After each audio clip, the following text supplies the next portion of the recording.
The sound of scissors hitting the floor broke the silence in the barber shop. Frank Miller had never dropped his scissors in 40 years. Never. His hands were always steady, always controlled. But today was different. The tattoo on the young man's arm, sitting in his chair, had shocked him to his core. Because that tattoo carried Frank's deepest secret. The night in Vietnam 50 years ago, those lost friends, that untold heroism, and now that tattoo was here in his shop at a moment he never expected. Welcome to Human Stories. Before we begin this tale of silent skill and forgotten legends, tell me in the comments where you're watching from today. And if you believe stories like this deserve to be remembered, hit that subscribe button and help us keep these voices alive. Frank Miller's barbershop sat on Oak Street in downtown Austin, squeezed between two antique stores. The faded blue Miller's Barbershop sign hung in the window, and the red-white striped barber pole still spun outside the door. Same place, same way since 1982. Frank opened at 7:30 every morning. He'd brew his coffee, clean his tools, wipe the dust from the mirrors, and wait for his first customer. He was 73, but his hands were still steady. His black hair had turned completely white, the lines on his face ran deep, but his eyes remained sharp. Never married, no children, he lived as if the barbershop was all he had. His customers loved him, because Frank wasn't a talker. You'd come in, he'd cut your hair, you'd pay, you'd leave. No small talk, no gossip, no politics. He just did his job perfectly. But nobody knew Frank's past, where he came from, how he became a barber, why he never married, and Frank never told them. Sometimes older customers would get curious. "Frank, where you from, son?" "Around here," he'd say briefly. "You serve in the military?" "Yes," he'd say. Period. That was it. The first 25 years of Frank Miller's life seemed like they never happened. But that day, that Tuesday, everything was about to change. Brandon Matthews was 28, a fresh graduate from Texas A&M with an engineering degree. He just moved to Austin, started his job, trying to adjust to life. He needed a haircut and found Miller's Barbershop online. The reviews were good. Old pro, knows his stuff, doesn't talk much. Exactly what he was looking for. Modern barbershops were too expensive, too loud, too flashy. He just wanted a simple haircut. Brandon walked into the shop that Tuesday afternoon. Inside was simple, clean, nostalgic. The old barber stood by the mirror, cleaning his tools. "Hello," Brandon said. "Do you take walk-ins?" Frank turned his head. "Sure do," he said. "Have a seat." Brandon sat in the barber chair. It was warm that day, so he'd rolled up his sleeves. He wore a simple polo shirt. Frank was putting on the cape when he saw the tattoo on Brandon's arm, and that's when the scissors fell. Clink! The sound of scissors hitting the floor broke the barbershop's silence. Frank Miller had never dropped his scissors in 40 years. His hands were always steady, always controlled, but now they were shaking. Brandon was startled.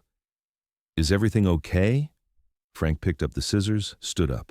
His eyes were locked on the tattoo on Brandon's left arm. Black ink, simple lines, but a very special symbol. An eagle head. Below it read, "1st Cavalry Division." On the side were Air Mobile badges, and at the bottom, in very small letters, LZX-Ray 1965. Frank's heart started racing. His breathing became difficult. He recognized that tattoo, because the same tattoo was on his own arm. But that tattoo would only be on certain people. On those who fought at Ia Drang Valley at LZX-Ray in November 1965. Frank's voice wouldn't come. "Where'd you get that tattoo?" Brandon was confused. It's my father's tattoo. I got the same one after he died." "Who was your father?" "Sergeant Mike Matthews, 1st Cavalry Division, Vietnam." Frank's world spun. Mike Matthews. He hadn't heard that name in 50 years, but he'd never forgotten it, because Mike Matthews was Frank's best friend. They'd trained together, gone to Vietnam together, fought together, and together that terrible night. Frank sat down in the chair, his knees shaking. "Mike Matthews." "Yes? Did you know him?" Frank nodded. "I knew him. I knew him very well." November 1965. Frank Miller was 19, a fresh soldier. Mike Matthews was 20, same unit. Both from Texas, both away from home for the first time, both uncertain what awaited them in Vietnam. The 1st Cavalry Division, Air Mobile, was a newly formed unit. Elite soldiers who moved fast by helicopter, landed behind enemy lines, hit and run tactics. Frank and Mike were in the same squad, same tent, same battles together. Ia Drang Valley, the first major battle of the Vietnam War. The first encounter between the American Army and the North Vietnamese Regular Army. LZX-Ray was the code for the landing zone in that valley. November 14th, 1965. Frank and Mike's unit landed at that point by helicopter. The enemy wasn't expecting them. Very quickly they were surrounded. Intense fighting lasted for 3 days. Frank never forgot those days, because that's where he lost Mike Matthews. "Your father," Frank's voice was cracking. "Your father was a good man." Brandon leaned forward. "Did you really know him?" "Yes, son, I knew him very well." Frank's eyes moistened. For the first time in 50 years, memories he'd never shared with anyone began to pour out. "Mike and I trained together at Fort Benning. We were both from Texas, both young, both scared. But together we were stronger. He was my best friend." Brandon listened silently. "We went to Vietnam together. Same unit, same battles. Mike was a very brave soldier, but he was also very thoughtful. He always talked about his girlfriend back home, Sarah. He was going to propose to her when he got back." Frank paused, took a deep breath. "At Ia Drang Valley, at LZX-Ray, we fought together. The toughest 3 days, enemy coming from everywhere. But Mike never panicked. He protected me, protected the unit. He was like a leader." "What happened?" Brandon's voice was barely audible. "3rd day, enemy launched a major assault. Mike was trying to rescue a wounded buddy. He was caught in the open, couldn't escape the sniper." Tears rolled down Frank's cheeks. "I lost him in my arms. His last words were, 'Tell Sarah I loved her.'" Brandon was shocked. "Sarah, that's my mother's name." Frank looked up. "Of course, Mike always talked about Sarah. He loved her so much. My mother never told me the details of how my father died in Vietnam. She just said he died a hero in the war. Now I understand why." Frank stood up, went to the back of his shop. He pulled out an old box. Inside were letters, photographs, military documents. "Look," he said, "this is your father's letter. He wrote it before the battle." Brandon took the letter, in his father's handwriting. "Dear Sarah, I'm going to Vietnam. I don't know what will happen, but I know one thing. I love you. If something happens, be strong. And if we ever have a son, tell him about me. Tell him his father loved him, always, Mike." Brandon started crying. "My father knew I would be born."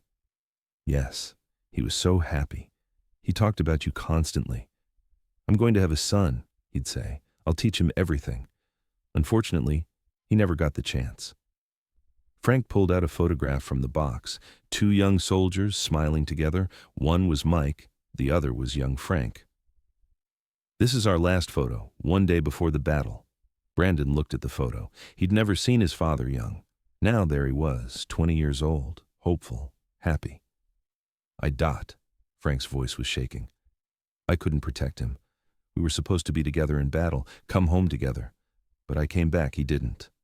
Brandon put his hand on Frank's shoulder. "That's not your fault. I've blamed myself for 50 years. Why did I live and he didn't? Why did I come back and he didn't? Maybe if I'd been more careful, maybe I could have protected him better." "No," Brandon said firmly. "My mother always says Dad fought to protect me, for my future. If you hadn't survived, my father's story would have been lost forever." Frank was surprised. "What do you mean?" "You're my father's only friend left, the only person who really knew him. Without you, I never would have known my father's stories from Vietnam, his friendships, his courage." Frank had never thought about it that way. "My mother rarely talked about my father. It was too painful for her. But now, hearing from you, I'm learning what kind of man my father was." From that day on, Brandon started coming to the barbershop every week, not just for haircuts, but to hear his father's stories. And Frank, for the first time in 50 years, was sharing his Vietnam memories. Your father was a funny guy, Frank would say. One day Mike and I got leave together. We found a cafe in Saigon. Mike was trying to flirt with the waitress, but he didn't speak Vietnamese, using hands, arms, gestures. The girl didn't understand anything. Finally, Mike pulled out chocolate from his pocket, gave it to her. She laughed. Mike laughed. Language didn't matter after all, Brandon would laugh. Did my father love chocolate? He loved it. Always had some in his pocket, even in combat. For morale, he'd say. He'd share it with us too. They shared stories like this for weeks. Mike's courage, his humor, his friendship, his love. Brandon began to know his father better. One day, Brandon said, "Frank, my mother wants to thank you." "For what?" "For telling my father's stories. My mother is very happy too. Learning what kind of man my father was is good for her." Frank paused. "Does your mother want to see me?" "She wants to very much, but she's scared, because my father's final moments are very painful."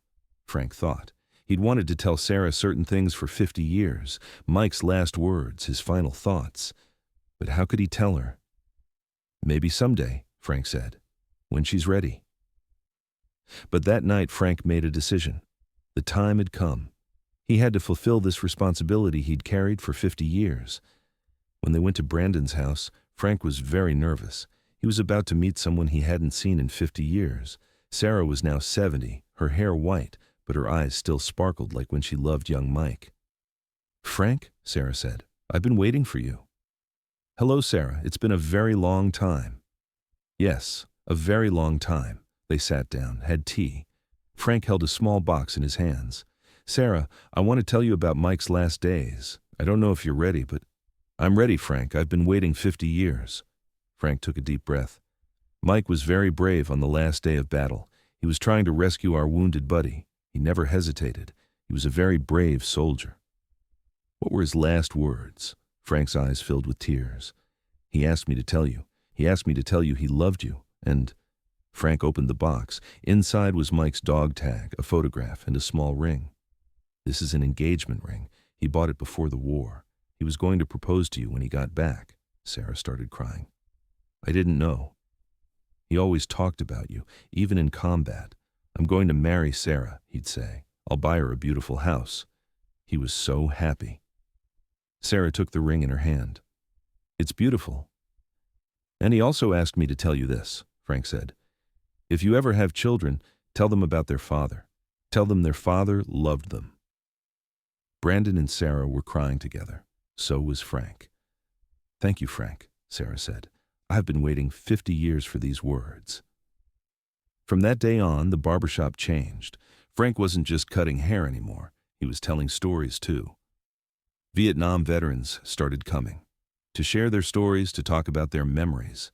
Brandon also stopped by several times a week, sometimes just to chat, sometimes to listen to Frank share stories with other customers. "Frank," Brandon said one day, "you're not just a barber, you're a story keeper." Frank smiled. "Maybe so, but you helped me by reminding me of your father's story." So what happens now? Now we keep sharing our stories, because these stories must not be forgotten. That day, Frank made a decision. He hung a small frame on the barbershop wall. Inside was Mike Matthews's photograph and these words: "Sergeant Mike Matthews, 1st Cavalry Division, Vietnam, 1965. A hero, a friend, a father. Never to be forgotten." Months passed. Frank's barbershop was no longer just a place where hair was cut. It had become a center where veterans gathered, shared their stories, preserved their memories. Harold, a Korean War veteran, came Saturday mornings. Jim, a Gulf War veteran, Tuesday afternoons. David, an Afghanistan veteran, Friday evenings. They all felt comfortable in Frank's shop, because Frank understood them. "This shop isn't just a barber shop," Harold would say. "This is our story home." Brandon continued coming regularly. He now knew his father's stories, but more importantly, he was learning the stories of his father's friends too. "Frank," Brandon said one day, "you weren't just my father's friend in Vietnam. You were a hero." Frank shook his head. "No, son. Heroes are the ones who stayed in the war. We're just the lucky ones." No, Brandon said. Heroes are the ones who share the stories, who don't forget their friends, who tell the truth. One day, Brandon came with an interesting idea. Frank, we should share these stories with more people. How? Let's write a book. My father's story, your story, other veterans' stories. People should know these. Frank thought about it. I don't know, son. These stories are very personal. Yes, they're personal. That's why they should be shared. They shouldn't be forgotten. Frank thought long and hard that night. He had stories he'd kept hidden for 50 years. Maybe the time had come. Okay, he said the next day. Let's write this book. Brandon was very happy. Great. How do we start? From the beginning, Frank said, with Mike's story. For months, Frank and Brandon worked together. Frank told his memories. Brandon wrote them down. Not just Mike's story, but the stories of other friends too. Tom Harrison, the soldier who escaped the sniper. Bill Kennedy, the helicopter pilot. Jack Wilson, the medic. They all had stories. They all had memories that shouldn't be forgotten. This book isn't just a war book, Brandon would say. This is a friendship book, a loyalty book, a love book. Frank agreed. Yes, war is terrible, but the friendships, sacrifices, love that happen in war, those are beautiful. When the book was finished, they titled it Barbershop Chronicles Vietnam Stories. On the cover was Frank's barbershop and Mike's photograph. When the book was published, it received unexpected attention. Not just veterans, but their families, young people, students. Everyone was reading it.